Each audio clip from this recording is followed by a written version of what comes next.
We need to change our approach. We already did. We've been changing our approach for the last 2 months. It's not working. What about Clarkson, the professor? Didn't he skip town recently?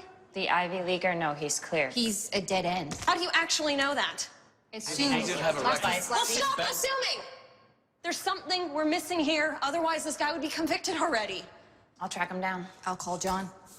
I'll get some coffee. Thank you. So from that scene, who do you think is on her period?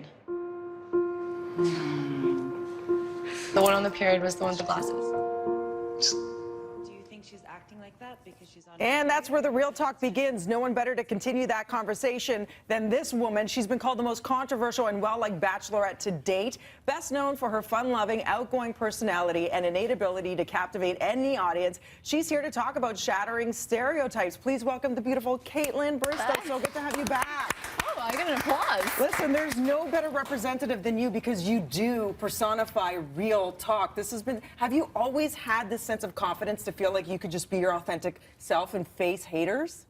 No. How did you get it? I don't know how that came about. I feel like it was just the people I surrounded myself with growing up in my family, and I just feel like it's who you surround yourself with, and it took years, and you kind of figure out who you are, and I'm 31 now, and I feel like it's kind of taken those years to get to where I am, but I just couldn't be happier because I feel like that was a platform by going on that show to be able to have these conversations, and I think that's where it starts, and that's where change happens, is by having conversations. And being a great role model and empowering women, which is why I gotta say, when you watch, that was just a snippet. Yeah. When you watch it all back, so they asked people who are watching this scene unfold, Yeah. who, out of all those people, Yeah. who is on the period? Well, Yeah. it's the one who's assertive, right? Yes. And then it's, but who's the leader is what they follow up with. And they also say, it's the one with the glasses. So it's sort of a Yes. darn if you do, darn if you don't scenario, because you're not allowed to have alpha male qualities, boss qualities, Yeah. as a woman. Yeah, I think periods for, I mean, a long time now have been used as a means to describe a woman's emotions and feelings and opinions, even if it's not that time of the month for them. And that stereotype has been so embedded in everyday conversation that I think nobody even thinks about how it's affected women. Even from a young age, you don't think about how that could affect young women. It happened to me on the show. People assumed because of my authority and everything, and me being a little bit bossy, that I remember somebody saying, oh, she must be PMSing.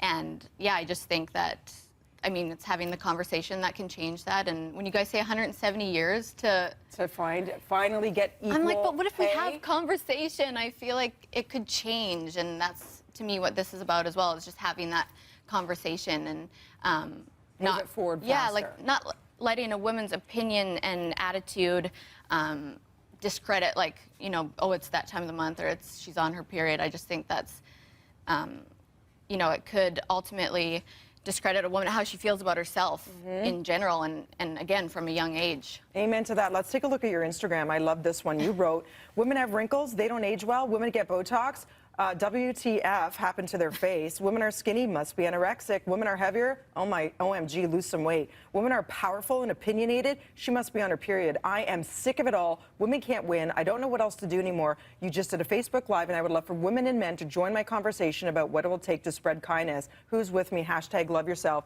hashtag love others. And you're actually making sure, as a lovely auntie, that you're instilling this empowerment to your little ones too, because you also posted a picture with them. Yeah, I do. I have that conversation with my niece and nephew all the time, just because I think it does start from such a young age. Any conversation that you can have with them, and I feel comfortable saying this. I'm not sure if I should probably run this by my sister, but my niece is 8 years old, and we had the period conversation with her as well. And now being involved in the Kotex, that just made me more comfortable having that conversation with her, because I realize how important it is. And so I think partnering with you by Kotex, you're just opening up that conversation and being able to, even just right now, who really has this conversation, but I think it's so important. And it kind of challenges and exposes that stigma behind women behaving and acting a certain way. You take the power away from these taboo topics when you talk about them, which is why we need to have this conversation and break down the stereotypes. Yeah, and I mean, social media can be a blessing in disguise too. You can have the hashtag, it's not my period, and we can have this conversation. So I'm willing to have that conversation with people if they want to use that hashtag. We want to have conversations with Yeah. you all the time. We love Okay. you. Follow her at Kaitlyn Bristowe. Thank you so much. Thank You're such a great you. role model. Breath of fresh air. Thank right you. now over to Kev, and he's got some news updates. Thank